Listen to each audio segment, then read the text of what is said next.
Hello, hello, hello. I hope we're live. I'm trying these new headpieces to see if you can hear me more clearly. And if we've not met before, then let me introduce myself. My name is Fra Panella and I am a community gatherer, a group facilitator and a belonging coach. And I work with women who have relocated to a new country or a new city or are transitioning in some other ways. And I support them to embrace their cultural identity differences and to really embrace true belonging and belonging to ourselves. So I am really excited that finally today this is the topic of our life, of our time together, is belonging to ourselves. And what I've seen working in my direct experience and working with other people throughout the years is that in our society there is a real pressure to fit in what the criterias are, and there is a lot of pressure in having to look in a certain way, behave in a certain way, and this might be at school or at work or in any other context. And so sometimes I think that we might think that we concentrate and we focus on trying to fit in a new context rather than truly belonging to ourselves, which is an easy thing to do, especially considering that this is what we've been kind of pressured into doing. However, if you haven't tried to be in a relationship or a group of friends or a project, and after so many months of years, you kind of felt like you couldn't be yourself anymore. You couldn't really be who say what you wanted to say or be just your true self. And that is understandable, you know, like it is understandable when we put all our pressure and our sense of belonging into something external. That can easily happen. And that is why when I work with women, I try and take the focus away from belonging to a relationship or a country or a project, and I'm trying to turn attention back onto ourselves so that we can belong to ourselves. Especially because I truly believe that belonging is a skill, or better, a series of skills. It's not just one. If it was one, it would be even too simple, wouldn't it? Yeah, so it's a series of skills.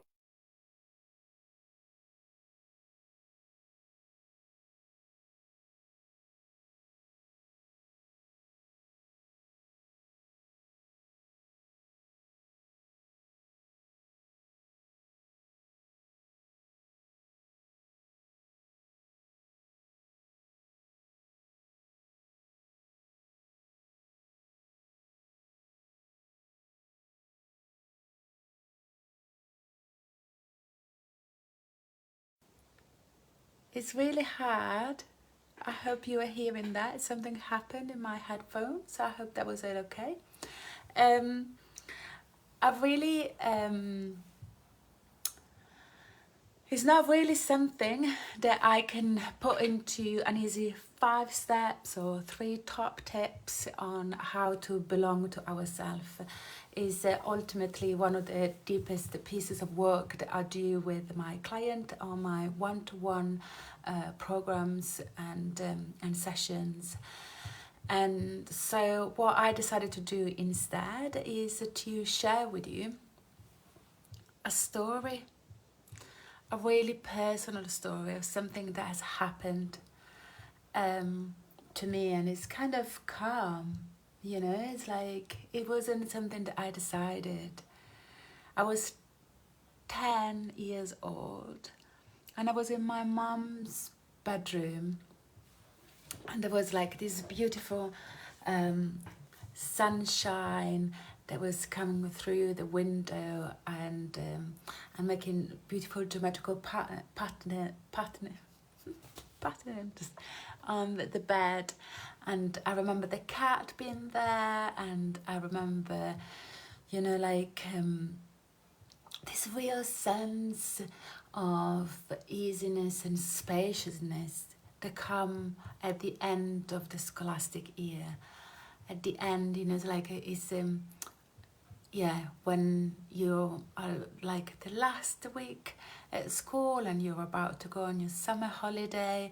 And where I come from, summer holidays are really long, it's 3 months long.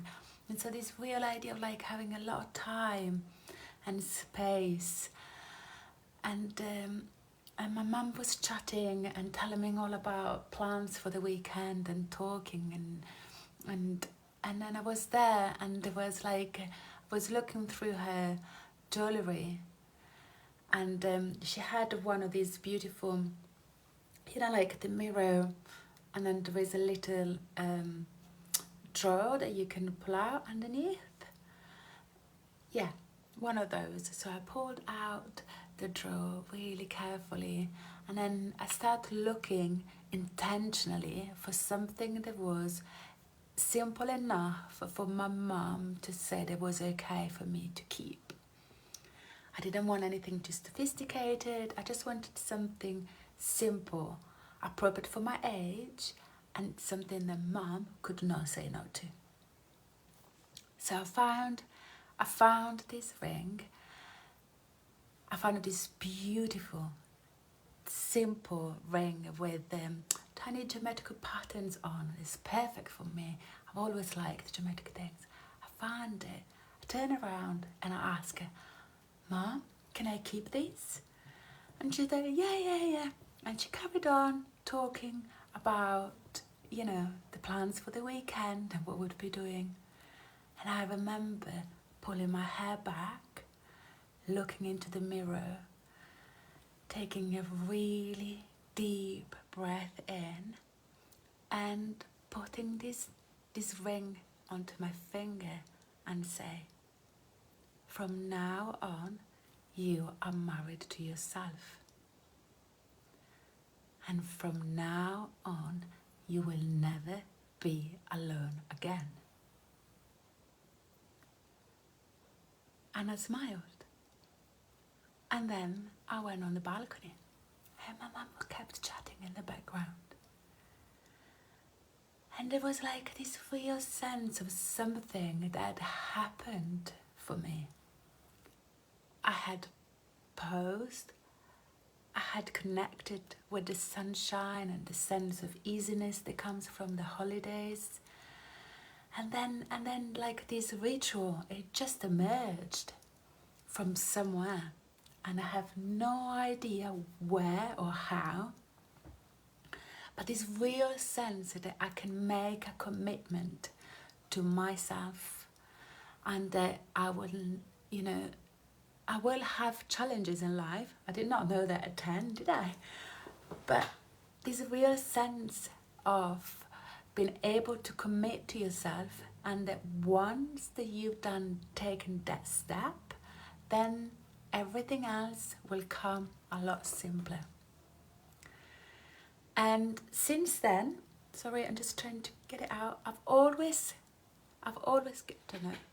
trying to show you the ring. If I put it here, can you see it's really consumed? And look, can you see it's like, it's all wonky. And my finger, I don't know if you can see, but clearly my finger has grown around my ring, because I've grown, but I've never taken that ring off ever in all my life. And it is the first time that I share this story publicly. It's a story that I have only told to my partners. You know, when I started a new relationship, I would show them the ring and I would say, I'm all in, I'm happy to be here, but I have married myself when I was 10. And so whatever happens, I will always know that I will have myself. And I think there is a lot of beauty in this. However, and there is a lot of beauty in the simplicity of the words that a child can come up with, and the fact that I promised myself that I will never be alone again. And but ultimately, I am not a poet. So instead of giving you convoluted words, I thought that it would be a lot better if I read you a beautiful poem that I found last summer, and it's called Her Radiance Everywhere. You ready? Her radiance everywhere. Red rocks, round moon, come, be my witnesses. Tonight I marry myself. Here, in this silence, where 3 deer stood still for me, I join one hand to the other in simple love. As I place the ring on my finger, moon says, marry your own fullness. Rocks say, only that endures. No witnesses, but these. No family in rented former clothes. Midnight, the moon burgeoning with light, spilling her radiance everywhere. I come home to myself, prodigal, refuge, lost child. I marry the woman I am, ripe and tender and full of juice. Oh, I am the one I've been waiting for with such patient longing. This bride cannot be bought at any price. Her hand is given into the keeping of her own steadfast heart.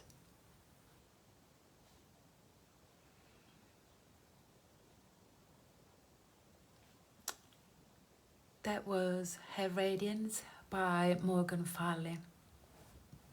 I'll put the words in a comment in a moment. I hope you enjoyed the poem, and I hope it has given you some inspiration to connect with your inner world and yourself, and to make space for whatever has to come up.